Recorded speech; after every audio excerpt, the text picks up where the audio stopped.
my point is that most Americans know nothing or very little about their own country, and it's getting worse.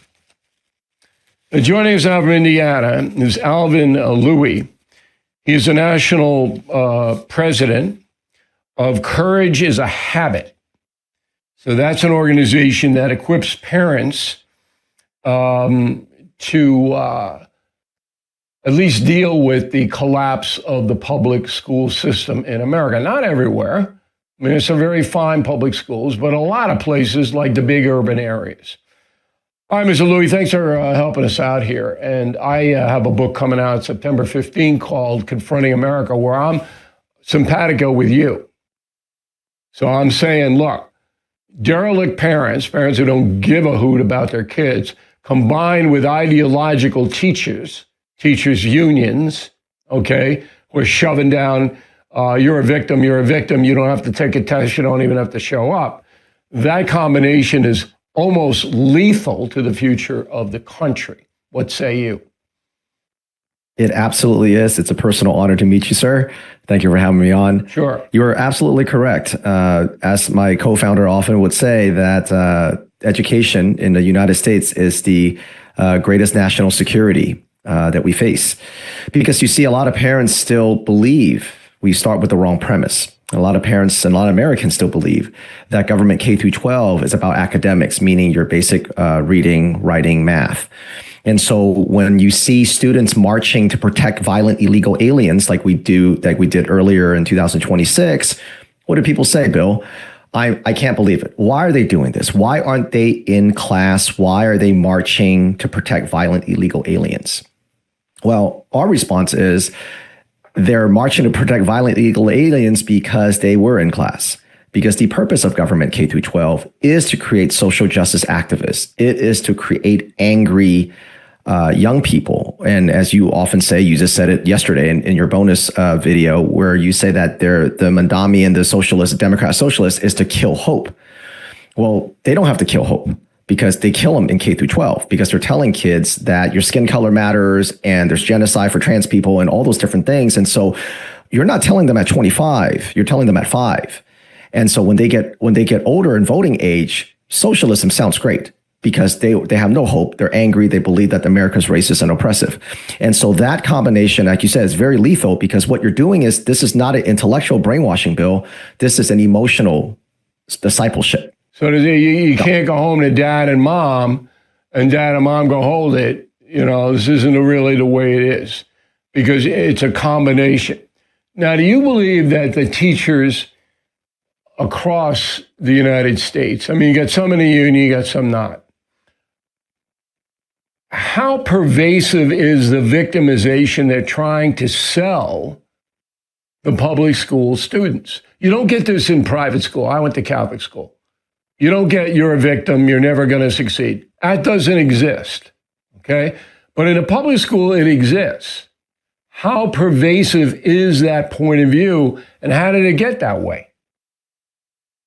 Well, actually, today, it is in a lot of the private schools as well. So you are not safe at all. We've actually done a lot of projects for private schools, both in Texas and Florida, and we found it equally as it was in the public schools. The pervasiveness is systemic. It's not in some school, it's in all school, it's the system. Whether you're talking about the teachers' unions, the teachers' colleges, and even more underlining that people don't see undercover is the mental health. Anytime you hear mental health, that is the big Trojan horse to bring all these things into schools, and the schools spend hundreds of millions of dollars on mental health. So it's absolutely pervasive, it's systemic, it is the entire purpose of the system. So when you see these children marching against illegal aliens, when you see these children being so broken, talking about, tax the rich and all those different things, climate changeism, when you see that, that is the purpose of it. And so when people are shocked and going, how come the academics are down? How come our budget is sky high? What are they doing with the money? Well, that's what they're doing with the money. They're teaching your children to hate America.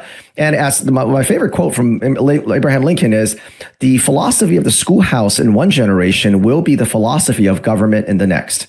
And so when President Trump talked about it, at NATO, when he says that it's more dangerous than, let's say, Pearl Harbor or World War II, World War I, he's absolutely right, because those are physical attacks. Those are attacks that you can see and you can beat. What we're seeing in government K through 12 today, Bill, is actually in the heart and in the mind, and you can't see it until it's too late, because they're not brainwashing children in terms of intellectually, but they're changing their values. And it's like a religion. And once you change a child's values, it's very, very difficult to get them out, even when you show them facts. I was a high school teacher. You may know that, for a couple of years. And of course, it was a different world back then. But most of the teachers at the Catholic school that I taught in weren't radical left. They weren't anything. Right. They didn't bring that in. They just taught their discipline, and then they went home. So I'm wondering if, from a historical basis, how the teachers industry, okay, and these people sacrifice. The teachers could make more money doing something else in the private sector. Most of them could. Okay, but they choose to try to do some good, I think, in helping kids in the classroom. But now it's like a tsunami. It's like every time you look around, and whether it's Harvard or Princeton or Columbia or this college or that college, is full of these progressives who are teaching victimization. How did that happen? Well, there was really two major areas. When it came to government K through 12, it really started in the Obama administration, when he changed the way the competencies were measured. Before, you were measuring math and science and your core competencies. But during his administration, he weaponized the Department of Education to measure emotions. And how do you measure emotions? You got to take surveys. And that's when social emotional learning came into schools.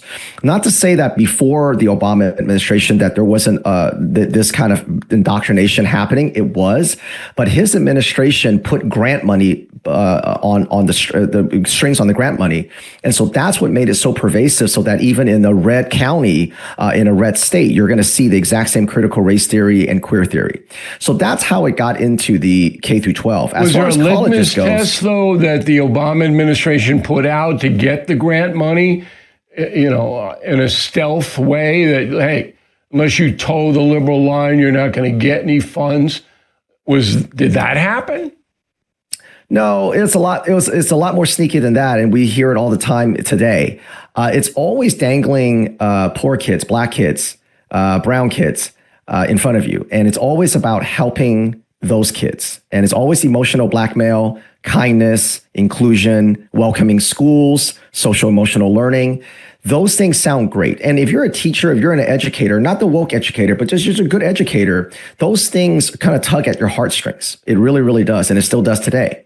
And so a lot of that came in through that be kind, anti-bullying. It's not the anti-bullying, that we classically know going to school, because that was just about not shoving a kid in the locker room and not making fun of their shoes. Today, if you're a girl that don't want a boy in the locker room or your bathrooms or your showers, you're the bully. And so they've done something what we call at Courage is a Habit. We call it language contamination. And this is real easy for us to teach it. Language contamination is when they use your vocabulary, but not your dictionary. And so when the Obama administration came in, they didn't come in and say, hey, we're going to go ahead and survey your kids and manipulate the data so we can shove in socialism and communism and teach your kids to hate America. Of course, they didn't show it that way. They said, we just want to help kids learn, because if their mental health isn't good, then they can't learn. I got it. Sounds great. I got it. Okay. Obviously, mental health means something very different to them. Well, Mr. Louie, very good. I learned a bunch during this interview about the overall evolution of this, which I believe, when you combine with the parents who don't give a hoot, it's really devastating. It's hard to come back from that, particularly if you go through the system and the system gets more and more radicalized as you get older. Very hard to come back from it.